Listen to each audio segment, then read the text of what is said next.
Yeah, Absolutely. yes, thank you very much. And maybe I will add the link to Padlet here again. That'd be great. Thank you so much.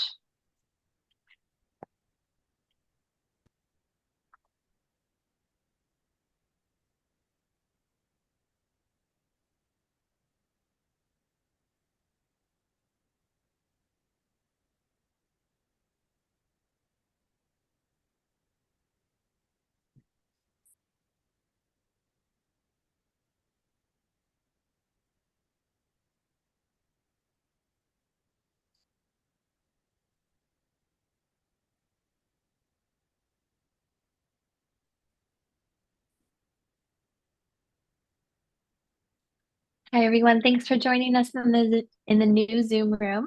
If you are just popping in and you have not yet joined the Padlet, please consider doing that. It gives me some background information so I can tailor the workshop as we go. There's no obligation to do that, but there is a pre-conference question there that you can start on.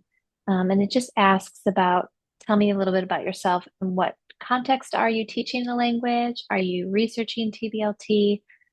Just so I know. And we have Christian, who's already written English in Peru for foreign language to children in Peru. So thank you for the information, and I'm really excited to talk more with you during the workshop.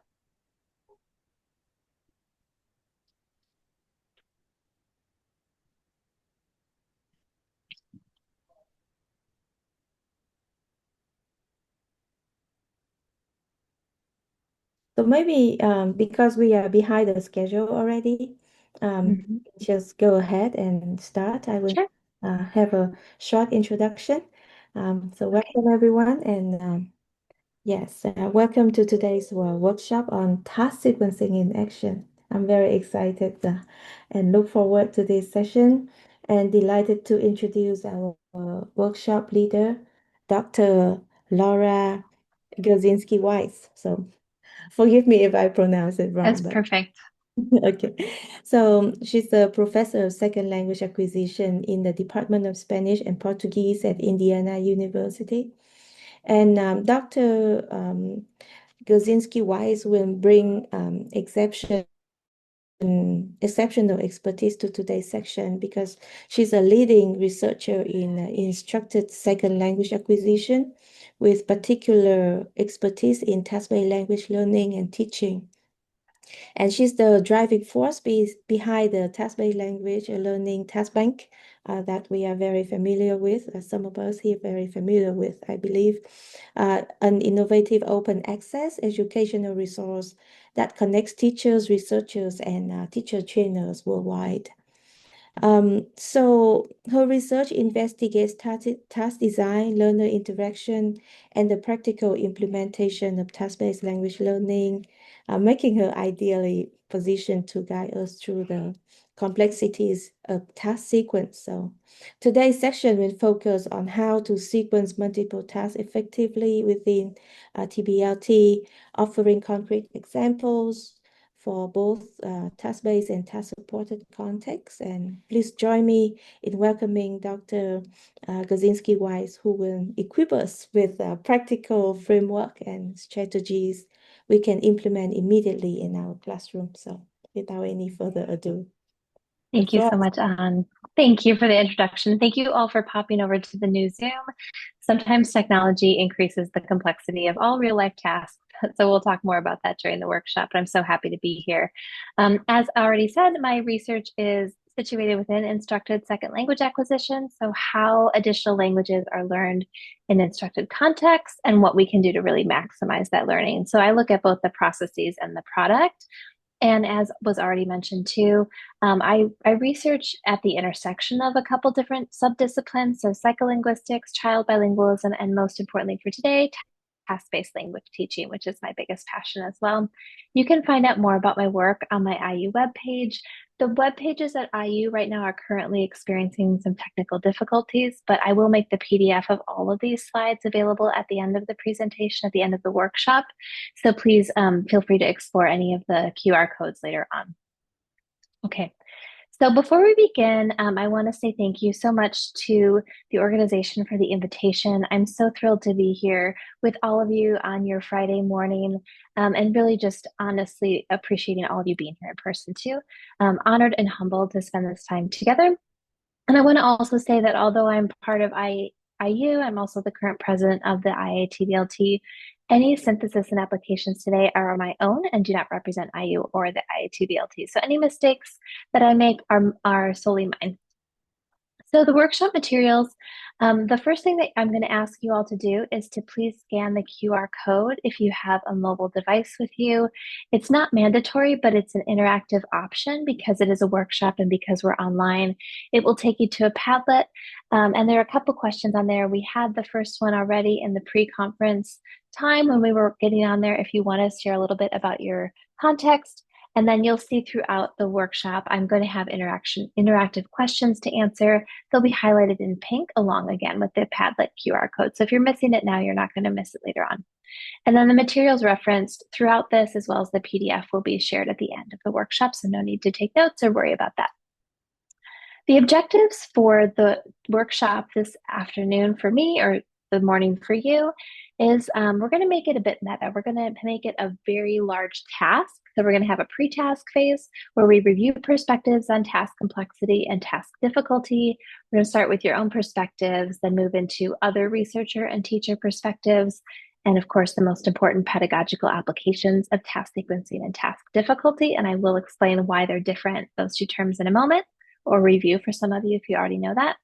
The next part will be the application, or what I like to call the during task phase of the workshop, where you'll be asked to manipulate an existing task, either one that you have in your mind for your current classes or one that I provide for you in a Google Drive. Manipulate an existing task to be more or less complex for your particular population and your desired task focus. So maybe you want to focus on vocabulary, maybe you want to focus on fluency, whatever that might be, something that you're interested in working on. And then also thinking about how to incorporate at least one measure of task difficulty. And you'll see it's very easy, pun intended, to do that because it's really just one or two questions.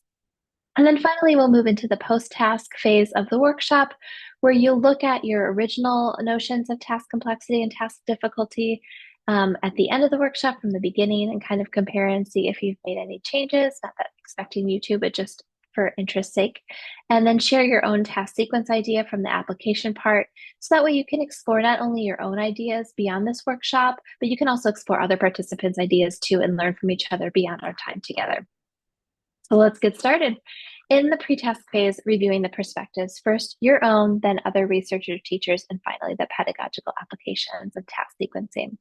So we're going to start with the Padlet. If you could please go there if you're interested in being part of the interactive session.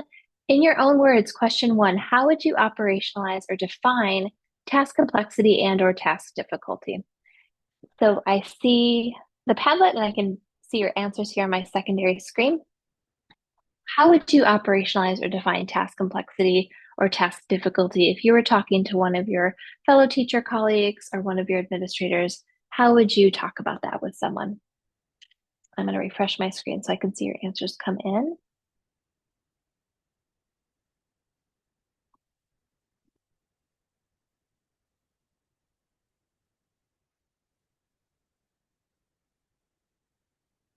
Okay, and as those keep coming in, I'm going to move on to the presentation. So think about that. Where are we starting from with our own ideas of task complexity and task difficulty? Whenever I approach my own research or my own teaching, I always try to bring to consciousness, where am I coming from and what has informed me thus far about that?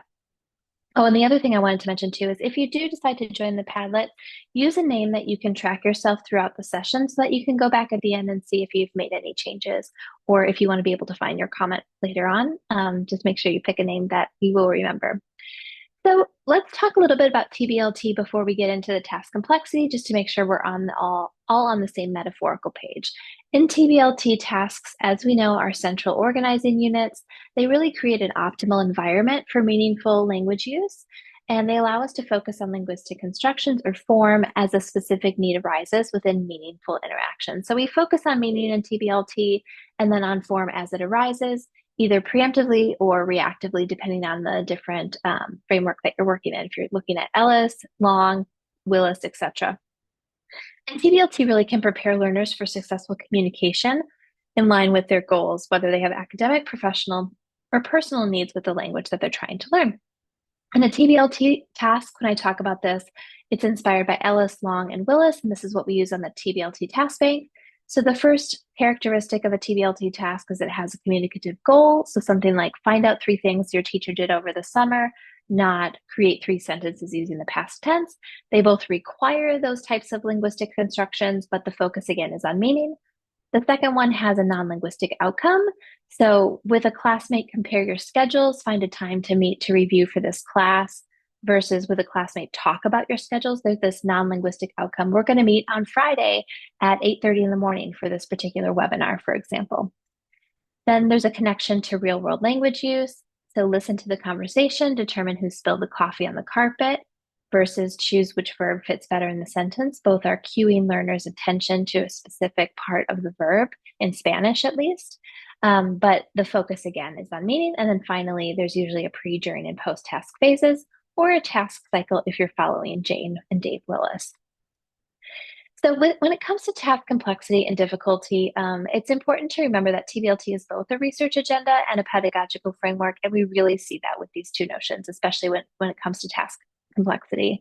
Within TBLT, one question of great interest is how we should sequence tasks. So we usually get pretty good understanding of like, yes, I'm on board with TBLT. Yes, I'm on board with what a task is.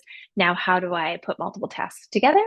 And the idea is that tasks should be sequenced to mimic real life language use. How do we do that? Sequencing in TBLT should be done in terms of increasing complexity and or difficulty, but determining what is more or less complex is a substantial challenge. It is a complex task in and of itself. So task complexity versus task difficulty, I'm going to give you the Cliff Notes version, and this is probably the most important slide of the workshop. Task complexity refers to how complex a task is with how much it requires of your attentional load. How many cognitive resources a participant must use to complete a task. So how heavy is it for their mind to handle? This is theoretically grounded and it's very empirically measured with lots of caveats, of course. And then task difficulty is the learner's experience of completing the task. There's minimal to no incorporation into theory and measured most often along with task complexity. Now, when I go through the theory, you'll notice that somebody does use the term task difficulty to refer to task complexity. It's all very complex, but the idea is complexity is something about attentional load that we think of when we design a task. And then difficulty is how the learners experience that design. Okay, so let's move into theoretical foundations. There are 3 theoretically driven frameworks of task complexity. The first is Scan's limited capacity model. The second is Ellis's criteria for task grading. And then finally, Robinson's triadic confidential framework. Fancy terms for 3 different ways of looking at task complexity. And I'm going to go in chronological order. Scan in 98 proposed utilizing 3 categories when assessing L2 task difficulty. And I'm sure some of you have already heard this before. This might be new for others. But the idea is that there's 3 different categories for Scan. Code complexity, so linguistic demands that have been imposed. Tasks that elicit the use of more advanced and greater variety of constructions are more difficult, for example. Then we have cognitive complexity, cognitive processes induced. So if it's unfamiliar, that is more cognitive processing. If there's less structure, that is more cognitive processing, for example. And then finally, communicative stress. What type of performance conditions are we dealing with? Is there time pressure? Are there a lot of participants? Is there a way to alter the task, for example? All of those things impact this. And for Scan especially, when we have a task that focuses on improving fluency, that will decrease accuracy and complexity and vice versa. Moving into Rod Ellis's framework in 2003 and then modified again in 2008, 2018, he classifies task difficulty along 4 dimensions. He looks at task input. So what type of input the learners are receiving the information, what type of medium, for example, how abstract it is, how familiar it is, all of those things really matter for Ellis. Task conditions as well. So variables describing relationships between interactants and task demands. And then again, the discourse mode elicited, for example, is it a monologic task that I complete on my own or is it dialogic? And then what type of task process and amount of tasks are there? So are there many steps? Is it information, one-way flow or two-way flow?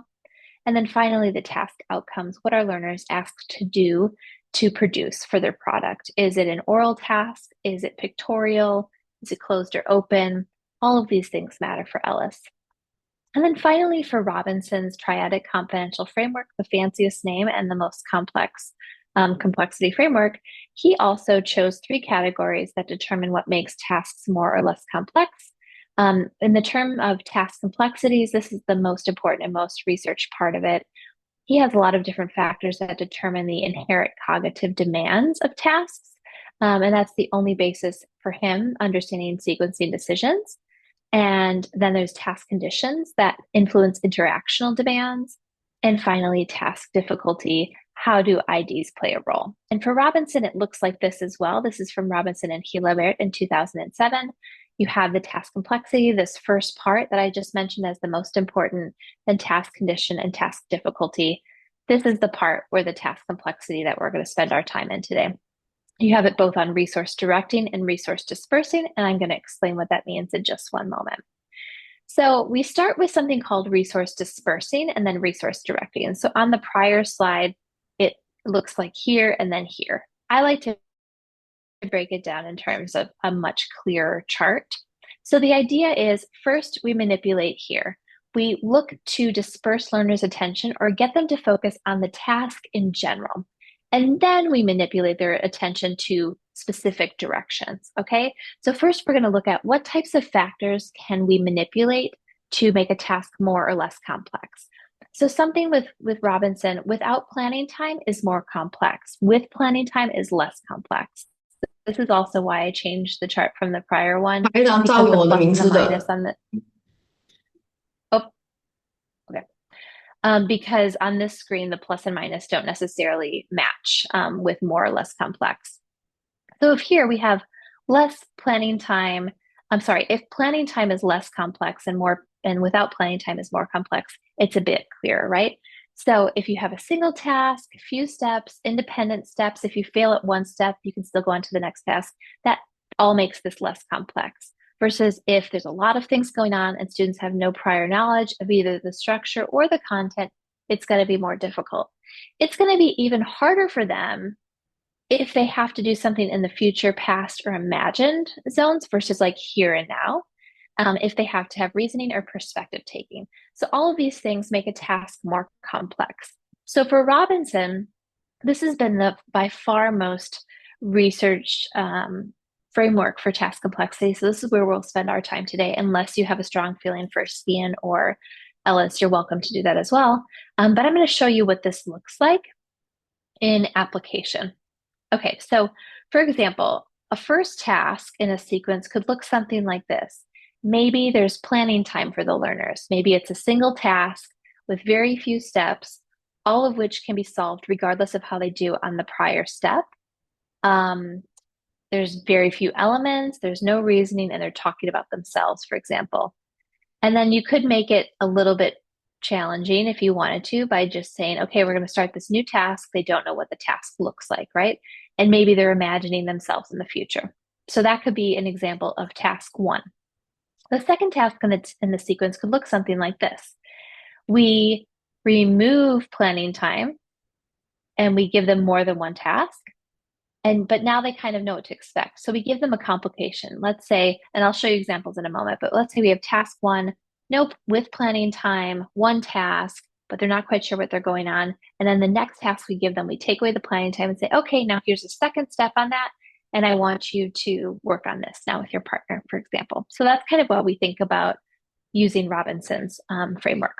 I'm going to show you in concrete form now. But the idea with that is that increasing task complexity really can direct learners' attentional resources to form within meaning and really help make that form concept mapping. And the idea here is that when we increase cognitive complexity, we can increase syntactic complexity, lexical diversity. We will expect decreased accuracy and decreased fluency the first time that we make something a bit more complex. So the first task, when we have that resource dispersing, we're expecting learners to focus on meaning mostly and have more fluent speech. And then the second task, so the third task, we expect their attention to be more directed based on our manipulations, and for their complexity and accuracy to go up and their fluency to slow down. So some people do criticize this because what does this actually mean, right? We have all of these different factors that we can manipulate, but how exactly can we do that?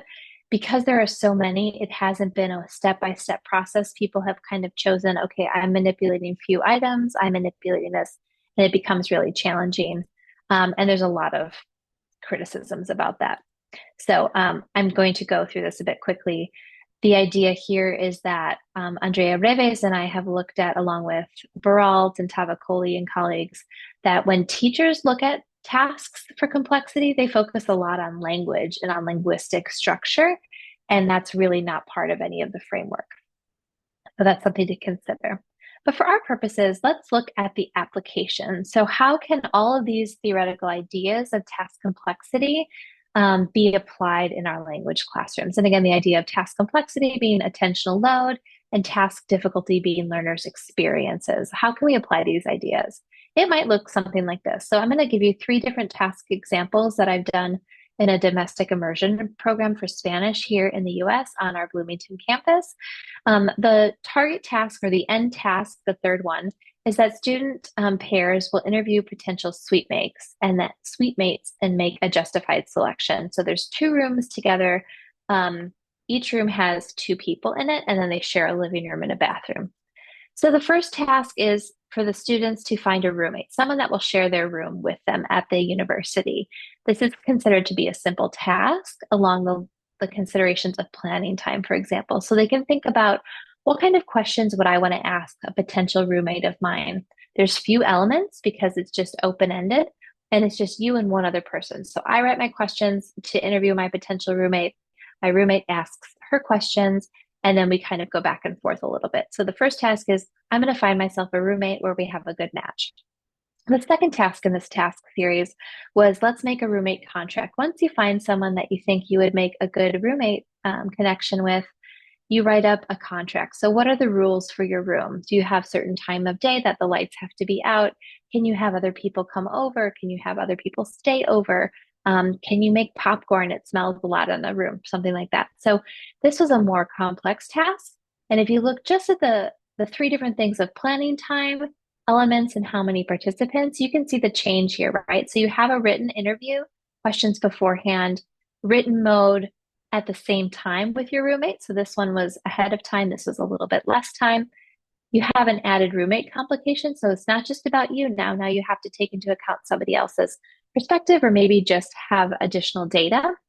And again, the 2 participants.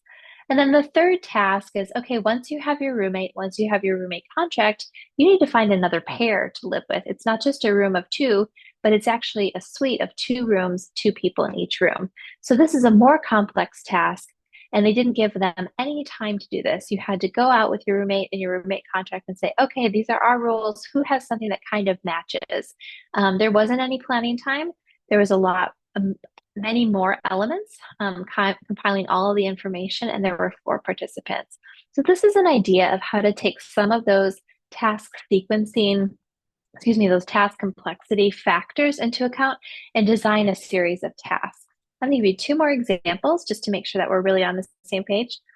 The second one is delivering an academic presentation. So students read an article, extract important information, and create a slide deck. Obviously, these are from 2 very different language units within our domestic immersion program, but they all go together in this section. So the first task would be something like write an email to a professor, a simple task, planning time, time to think, open-ended outcome, individual activity, and written. The second task could be something like take notes on a TED Talk or perhaps an online webinar, right? It's more complex. There's no planning time. Maybe you're watching it in real time and the recording will not be available to go back to until a later time. And you could have a task outcome that's either open or a bit more closed, right? There's only so much information that is right or aligned with the talk that you're listening to. And maybe you have another participant that you have to converge on what the main point is before you turn that in. And this is a mostly listening task, which is harder than written. And then finally, an exit task in this unit was to deliver a presentation. More complex. There was time pressure involved, another open outcome, and then there was a group presentation. So maybe you all had to take notes on a TED Talk, on different TED Talks, but on the same topic, compile your information together, and then share that with the class, for example. So these are all different types of academic tasks that kind of flow into each other, manipulating a couple different outcomes, a couple different factors, excuse me, in terms of task complexity. A third example is writing a restaurant review. So again, this is something that we did in the domestic immersion program. All of these tasks they actually had to do, for example, so the finding their roommate task, it was the first task of our domestic immersion program. So very real world. They wanted to get that task right because they were going to stay with that person for the next month. This task they also cared deeply about. We all care about food. So the first task was to choose a restaurant. They had to look up different Hispanic restaurants in our town and text their friend or actually send them a WhatsApp about which restaurant they wanted to go to and why. So there was planning time again. There was supporting materials provided. They didn't have to like create their own. They could just go to the web pages. And there were a lot of elements because there's a lot of restaurants in our town.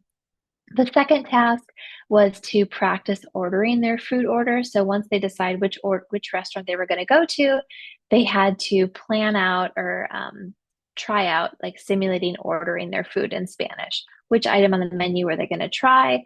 What kind of drinks did they think they would like? Things like that. And then the third one was actually going to that restaurant. They were given a budget and able to go to a restaurant, interact with their server. And this is, of course, more complex when you think about planning time. There's no planning time. It happens. There's no support materials. The person's speaking at you, and you don't know exactly what's going to happen. And then they were also asked to write a written review at the end.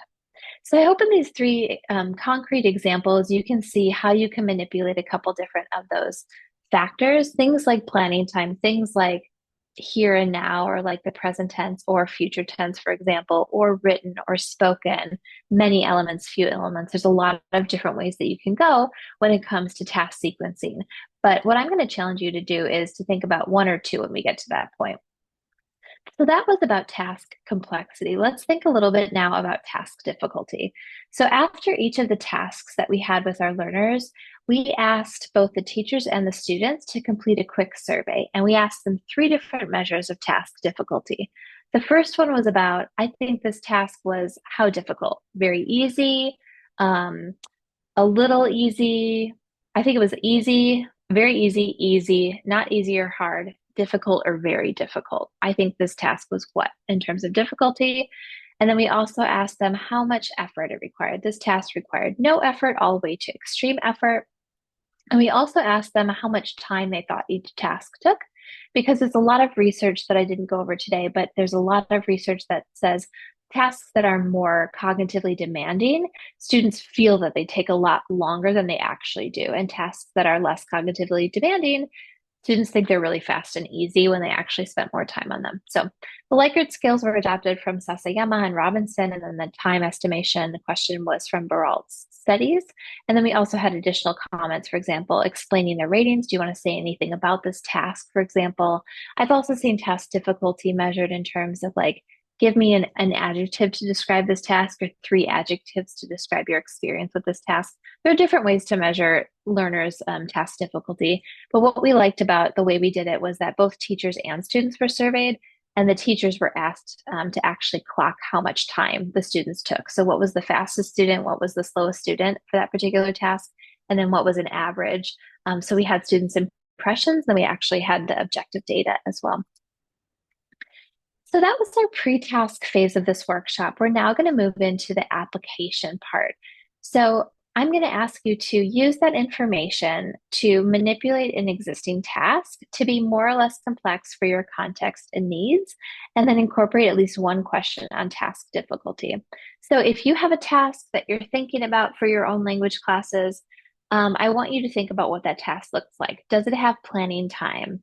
Is it in the present tense? Does it ask students to be more imaginative? Is it independent steps? Can you fail at one step and keep going? Or is it interdependent? Does it have a lot of factors, or is it very simple? Think about the task in some of the ways that we talked about so far in this workshop, If you don't have a task, you can follow this QR code. Obviously, I love QR codes.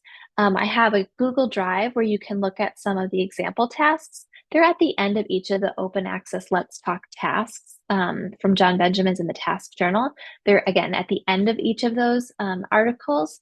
There's a full task that you could look at and think about, okay, how could I manipulate this?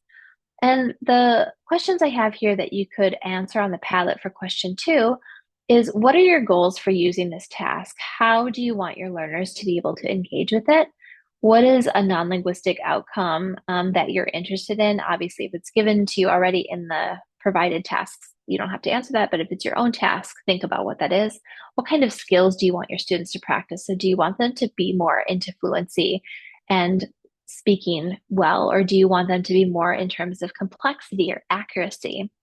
And then I want you to think about how can you make this task more or less complex, changing just a couple of the factors, either following Robinson, Ellis, or Scan in support of your goals for your students. And then also finally, which measure of task difficulty could you incorporate for the teacher and or learner perspectives? In all of these materials, the different tasks as well as the task difficulty measures can be found in the QR code to your left on this side here. So I'm going to stop for a minute and let you look at that. And I'm going to look at the Padlet on my other screen here and see what kinds of things you're sharing.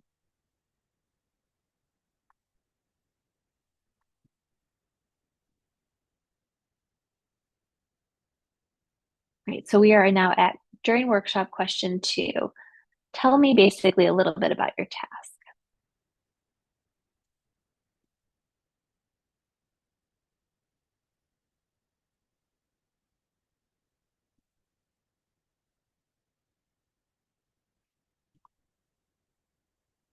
And I'm responding to some of the comments that I see here. Great.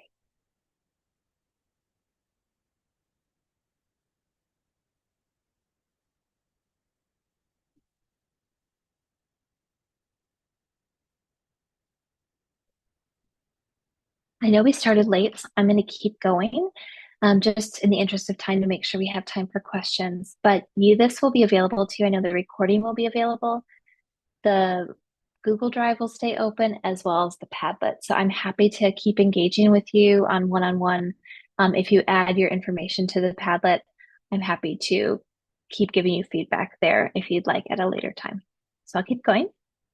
And then finally, the last part of this is to think about task complexity and task difficulty. I know a couple of you shared your perspectives at the beginning, but I want you to think about, okay, how would you explain task complexity and task difficulty now after the time that we've spent together?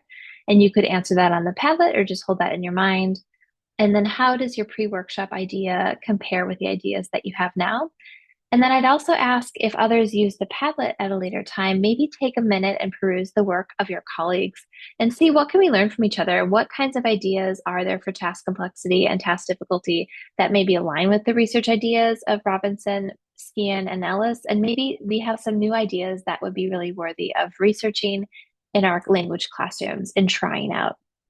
I also want to think about what is one takeaway, if nothing else, from this workshop that you have today when it comes to sequencing tasks in your classroom. So I'm happy to take any of your questions now or later on. I know An mentioned the TBLT Task Bank. If you're not familiar with it, please do check it out. This site is really for everyone and by everyone. So if you've not submitted a task, please do. If you've not downloaded and edited a task for use in your classroom, please do. It's completely free and everything adheres to the TBLT principles of tasks that I mentioned earlier, those 4 characteristics.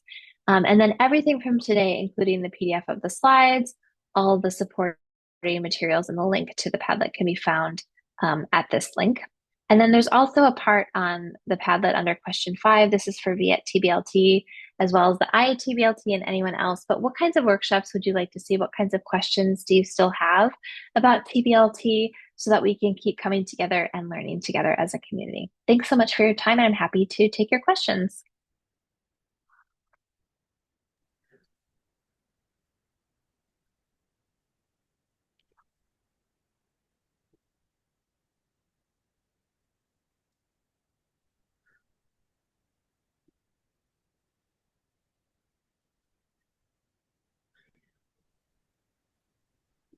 Any questions I can answer for anyone? Mm, how to raise hand? Can you repeat the question, please? I couldn't hear very well. Hi, Laura. I'm trying to raise hand, um, but I haven't found Okay. the icon. Raise your Okay, so hand. thank you, Laura, for the very interesting workshop. Even we haven't got enough time to do some comments, but I would love to have your advice and also experience about how you apply technology in task-based language teaching, how to make the complexity or the difficulty of the task with the integration of technology and like how we can apply, how we can employ technology in implementing task-based language teaching effectively. Yeah, thank That's you. such a great question. Thank you for that question. Well, you'll notice that all three frameworks, right, are pre-tech, really. The 1998, 2003, and 2011. It's a completely different world when it comes to task conditions. So we have all of this research that's focusing on cognitive demands without really considering technology. And so I think it's a beautiful area of exploration for teachers and researchers to hopefully collaborate together and see what are the cognitive demands of, for example, having learners interact in virtual reality. We had a fantastic plenarist, Naoko Taguchi, at the IATBLT in Groningen in April, and her plenary is available online for free. And so I really recommend you going. I know it's on the IATBLT, IATBLT.org, IATBLT.org website. There and also on the TBLT YouTube channel. She talks about virtual reality and what that looks like for learners and how to sequence tasks in virtual reality. My short answer is you have to think about, first of all, what their prior knowledge is. Do they have prior knowledge, for example, of Zooming, of using, we use something called Canvas or an online platform? And so really getting to know your students and what their familiarity is, because I think all of that becomes part of the task. It all becomes part of the pre-task phase, the setup. And maybe that's its own task in and of itself is learning how to use the technology first before then introducing the target language, for example, because I think first you have technology is its own language. So you have to make sure that learners are proficient enough in the technology before you enter in an additional language with that. But I think so that for the practical side, I would say that. And then for the more theoretical side, I think it really needs to be researched in terms of how that works with complexity and the task conditions. Great question. Thank you for that. Christiane is asking how we can assess task complexity in a way that's meaningful for young learners. Yes, who are still developing cognitively and linguistically. Great question. So with the task bank, this came up a lot. And there's a really great article that came out in December 2004. And it's by Timpe, Laughlin, and Butler. And there's one other author, December 2024. I'll find it and I can share it on the Padlet as well or in the folder. But they talk about this notion of what is a task for young learners, and a task. We had this great conversation too at the within the task bank in the reviewers session because I submitted several tasks for young learners and as did other people. And the argument between reviewers was really amazing because we all agree or don't agree more or less on what a task is, but what the real world part is, what is authentic for a university level learner and what is authentic for a child is really different, right? For our university level learners, the classroom is a practice for their real life. For children, the classroom is their life. That's their whole world. That's where their social engagements happen. And so we have to kind of rethink of what is authenticity or what is a real world task for learners. And then from there, I think we can also think about what is complex for a child versus what is complex for an adult. And so when I designed a task program for a primary school here in Indiana, and we had a task that involved scissors that was highly inappropriate for kindergartners, because for kindergartners, using scissors is a really complex component of a task. And so I think it comes with piloting tasks. I think it comes with really, really knowing your demographic and the ages of your kids, because there are certain things that are quote unquote very easy for grown-ups to do, incorporating a task, that become the sole focus of a task for a kiddo when you don't really consider what that is for a child. So I think what would be interesting is re-looking at these frameworks, maybe adjusting them or maybe starting fresh, but really thinking about like, okay, does this really hold for all contexts, for all learners? Or what are the key components of what makes something really complex for everyone? And then maybe having something that has a bit of malleability to it, like we do for the task characteristics, for that real world context that we can manipulate, that works for particular contexts, that's adaptable for different contexts. How could we get that adaptability into the ideas of task complexity for different language learners? I think it's a great question, and I don't think people are really looking at that. So I hope you do. We also have another question. If you scroll up from Chang, so here she said, thank you very much for that clear distinction between complexity and difficulty. I'm curious, how do you adjust a single task when you have students of mixed proficiency levels in the same class? Such a good question. These are fantastic questions. This is why I love interacting with people live. It's so much better than in paper, because you get these really good questions, not just between Trang and me, but between the whole community, right? And I'm sure you all have really good ideas on how we can answer this. So for the single task adjustment, something else that I've done before is I've had like a complexity add-on, for example. So in that primary school example I gave you a moment ago, it was kindergarten through fifth grade here. So it was like 5-year-olds through 12-year-olds. And they were all using the same materials because they were all beginning level learners of Spanish. But obviously, a 5-year-old is very different from a 12-year-old, for example. And some of the kids had prior Spanish experience and some didn't. And so what we did was we made the most basic version of a task possible that was appropriate for kindergartners. And then we had additional next steps for those that were ready for them. So we had things that were very pictorial, very input focused. So if they were pre-literate, they could still do part of that task. And then we would have something that was something about literacy, for example. And then we would have something that was either future or past tense on the thing. So we had a task that really was like 3 tasks in one, or 3 different steps that they could keep going. And so that's how we kind of dealt with it in a mixed classroom with mixed proficiency levels. I know we've all done that with language classrooms, because even if they're quote unquote the same level, we have massive heterogeneity in each class. And so we just kind of ran with that, knowing it was going to be the case. I hope that answered your question. Any more questions? Yes, I think Hồng Nhật has a follow-up question. Mm-hmm. Yes, can you give one example of technology-mediated tasks in a daily language classroom? Yeah, I think I'm teaching a course this summer online. It's asynchronous, and it's for high school teachers of Spanish. It's a second language acquisition course for teachers of Spanish. And a lot of them haven't been in a classroom as a student in 20 years, and they've never used an online platform.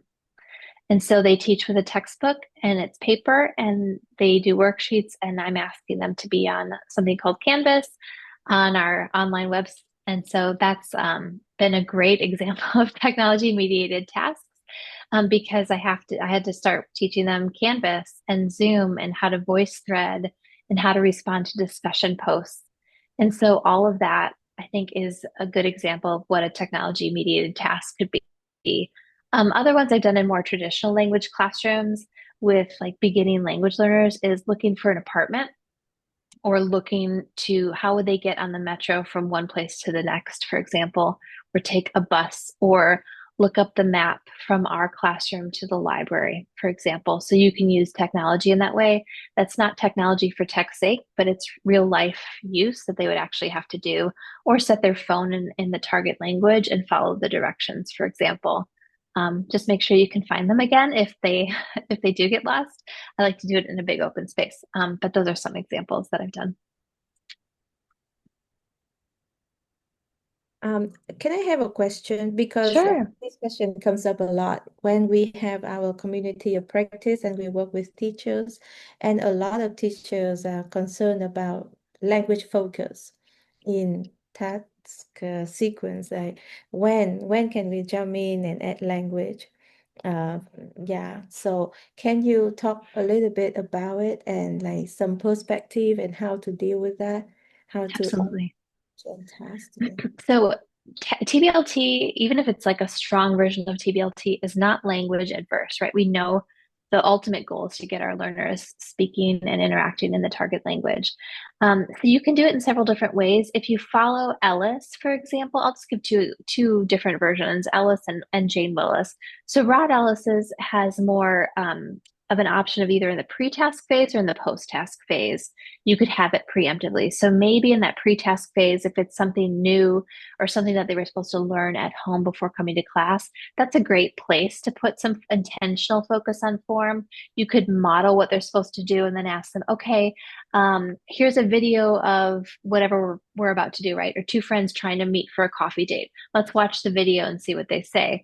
And then you can ask them, what kinds of language constructions did you hear? What vocabulary is familiar to you? And you could highlight that on the board, for example, for them. So reactivating what they have already learned, or maybe teaching them something new. You could also wait until the post-task phase and say, okay, could someone reenact what you just did, or share your time schedule, for example, or when you're going to meet for coffee, how did you get to that point? And ask them, how did you successfully complete this task? Tell me about the language that you used. You could also, so those are two preemptive or intentional ways of incorporating language. You could have it be more reactive. During the task phase, you could walk around and listen and say, like, okay, I'm hearing this mistake a lot. And you could say, I want to stop you guys and just say, like, okay, how could we say this better, for example? Or you could save that up for the post-task phase and say, I heard this mistake a lot. How could we correct it, for example?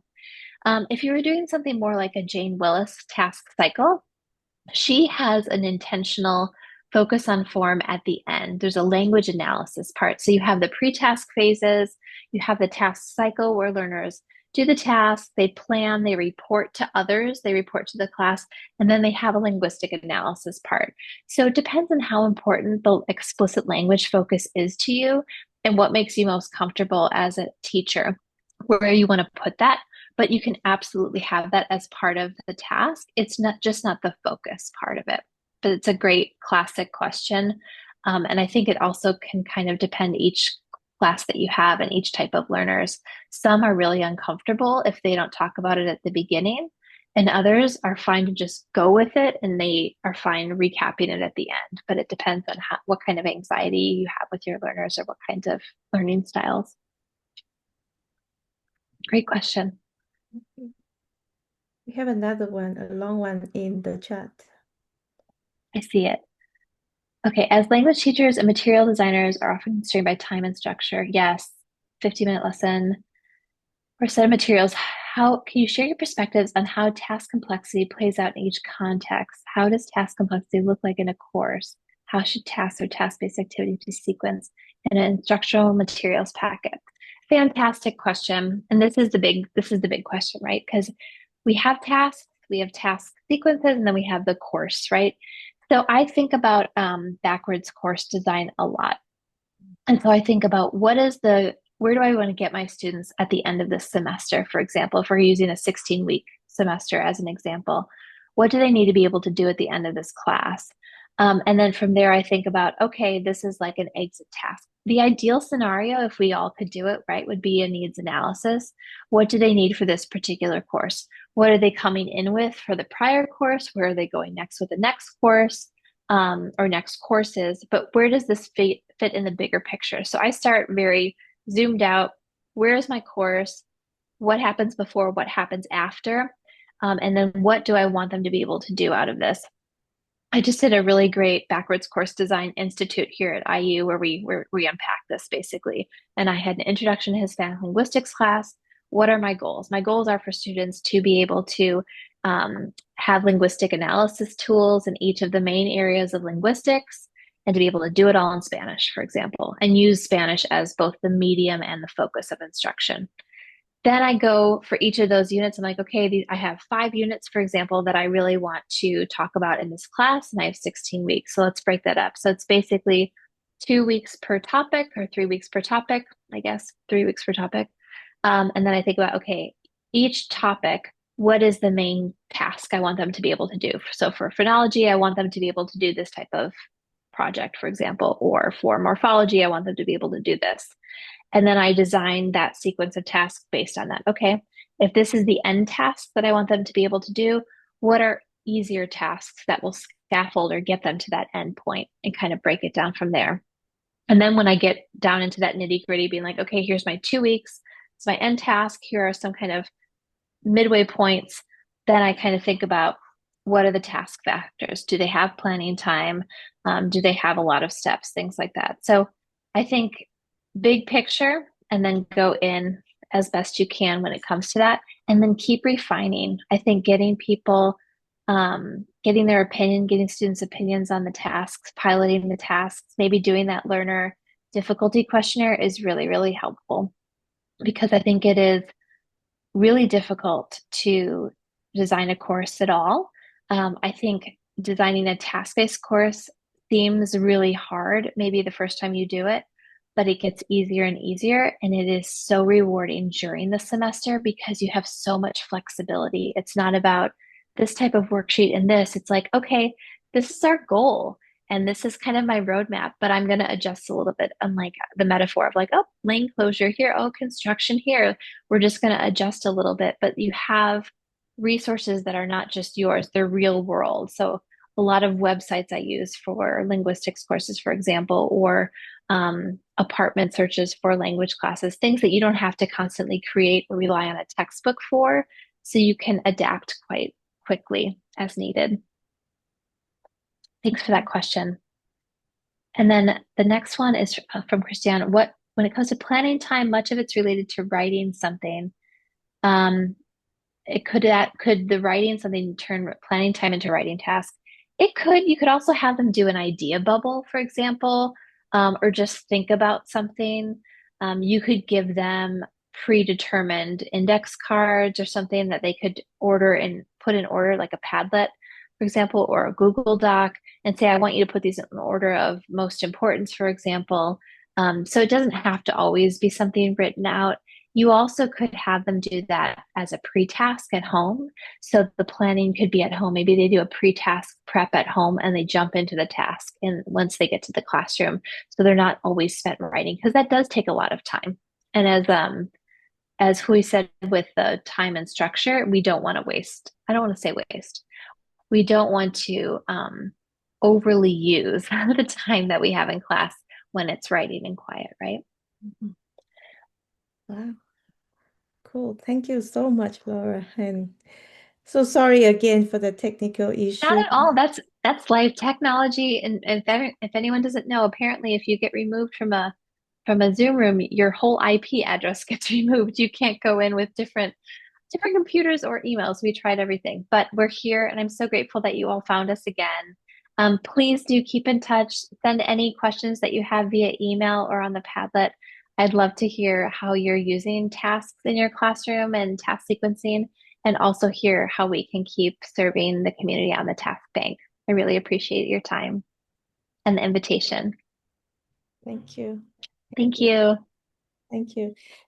So you're now in EST, so must be 10:30 already, right? It is. It's the evening, yeah. It's nighttime, but I really appreciate the opportunity to engage with you all, and I hope you have a great Friday. You too. Okay, thank you so much. Thank you. Bye all. Yeah. Okay.